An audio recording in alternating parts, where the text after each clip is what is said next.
சென்னையில் பழைய வண்ணாரப்பேட்டை பகுதியில் பிரபல ரவுடியை 6 பேர் கொண்ட கும்பல் கொடூரமாக வெட்டி கொலை செய்ததால் பதற்றமான சூழல் நிலவியது. திருநங்கையோடு நின்றிருந்தவரை கொன்றுவிட்டு தப்பி ஓடிய மர்ம நபர்கள் கூண்டோடு சிக்குவார்களா?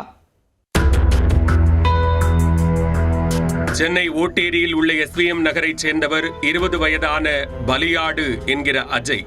இவர் ஞாயிற்றுக்கிழமை பழைய வண்ணாரப்பேட்டையில் ராமதாஸ் நகர் பகுதிக்கு இருசக்கர வாகனத்தில் சென்றார். அங்கு தனது தோழியான திருநங்கையுடன் பேசிக் கொண்டிருந்தார்.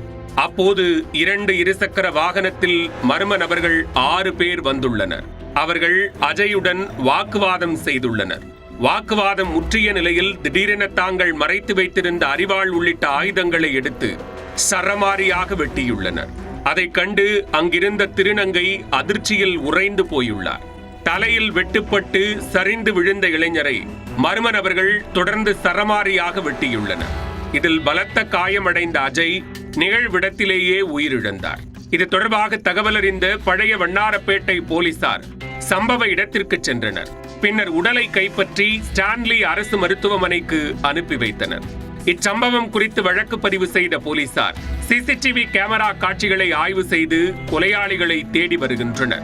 அஜய் மீது கொலை முயற்சி, பாலியல் சீண்டல், அடிதடி உள்ளிட்ட வழக்குகள் நிலுவையில் உள்ளன. இதனால் முன்விரோதம் காரணமாக திட்டமிட்டு அவர் கொலை செய்யப்பட்டாரா அல்லது உள்நோக்கம் ஏதும் உள்ளதா என்ற கோணத்தில் விசாரணையை தீவிரப்படுத்தியுள்ளனர்.